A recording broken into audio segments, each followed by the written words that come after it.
Shalom, shalom, chers frères, chères sœurs, chers fils et chères filles. Je vous salue dans le nom précieux de Jésus. Une fois de plus, je vous retrouve dans une des vidéos pour quelques minutes. Je voulais partager rapidement quelque chose avec vous. Je vais partager quelque chose avec vous, toujours dans comment je vais dire, à l'hôtel. Bref, là où je suis en train de passer les vacances, je suis en train de passer un court moment de vacances pour essayer de me reposer un peu parce que j'étais un peu épuisé. Mais vous savez, quand tu as le virus de la prédication, il était difficile de pouvoir te déconnecter totalement.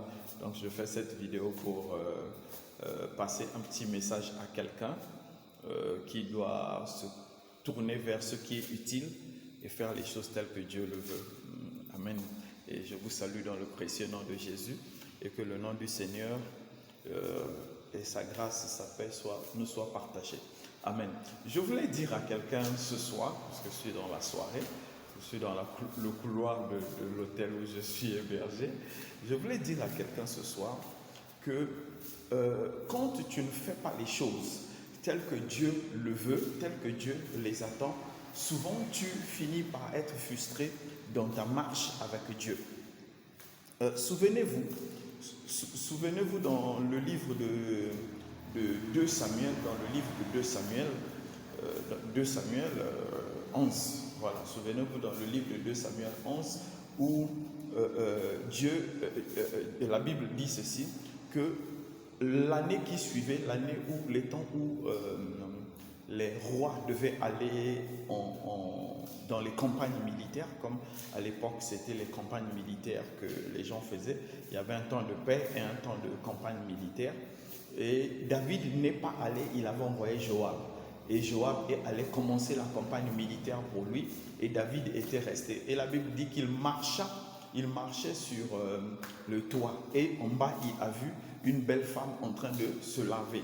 Et il a vu, la Bible dit qu'elle était belle de figure, que Bathsheba était belle de figure. Donc quand il s'est renseigné, finalement on lui a dit que c'était Bathsheba, et elle était belle de figure. Et lui, il a voulu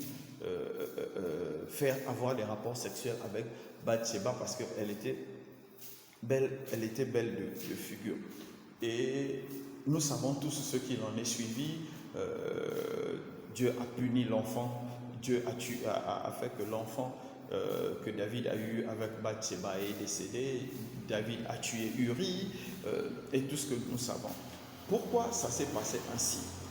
Ça s'est passé ainsi simplement parce que il y a une manière de faire les choses. Et la Bible est en train de dire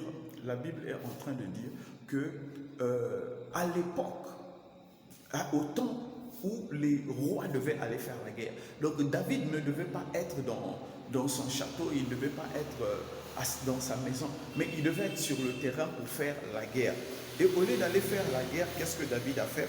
Il ne s'est pas retrouvé là où on l'attendait. Il est resté à la maison.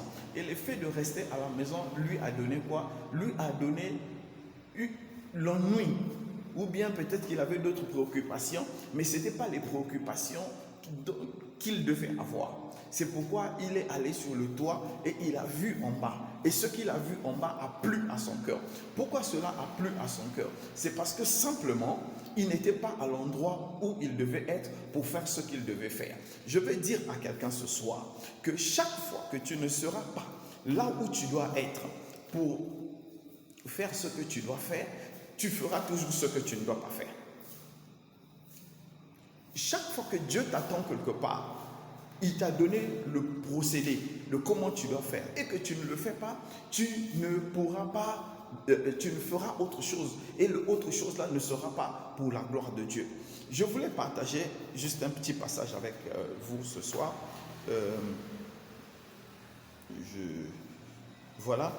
Ézéchiel 44, le verset 18. Dieu qui est en train de parler au prophète Ézéchiel, il dit: ils auront des tiares de lin sur la tête et des caleçons de lin sur leurs reins. Ils ne se ceindront point de manière à exciter la sueur. Amen. En fait, Dieu était en train de dire ceci au travers d'Ézéchiel, que les serviteurs de Dieu qui devaient servir dans sa maison, ne devaient pas s'habiller de manière à suer. Donc, à suer, avoir de la transpiration. Pourquoi ils ne devaient pas se suer? Parce que la sueur rappelle la malédiction. Dieu a dit, la seule fois où Dieu associe la sueur au travail, c'est quand il maudit l'homme. Il dit, désormais, tu mangeras ton pain à la sueur de ton front. Genèse 3, le verset 19. Tu mangeras ton pain à la sueur de ton front. Donc c'est parce que tu vas travailler à la sueur de ton front que tu mangeras. Or, quand tu te travailles pour Dieu, tel qu'il a dit pour Ézéchiel, il dit tu ne souilles pas, tu ne transpires pas. Tu ne peux pas transpirer quand tu travailles pour Dieu. Pourquoi? Parce que Dieu a mis la sueur comme étant quelque chose qui est contre sa productivité. C'est pourquoi je vais dire à quelqu'un ce soir, Dieu dit ceci, Luc 4, le verset 19, vers la fin, il dit, je suis venu, le Seigneur Jésus dit, je suis venu pour annoncer une année de paix, une année de grâce pour ceux qui vont croire. C'est ce qu'il est venu nous annoncer. Il est venu nous annoncer une année de grâce ou bien une année de paix de la part du Seigneur. Donc quand vous entrez dans la paix du Seigneur, vous ne pouvez pas suer. Ça veut dire que nous entrons dans la grâce du Seigneur. Et la grâce du Seigneur a fait passer la malédiction loin. Donc nous ne mangeons plus à la sueur de notre front. Nous ne survivons plus à la sueur de notre front, mais nous vivons par la grâce. Parce que nous sommes entrés dans la grâce du Seigneur.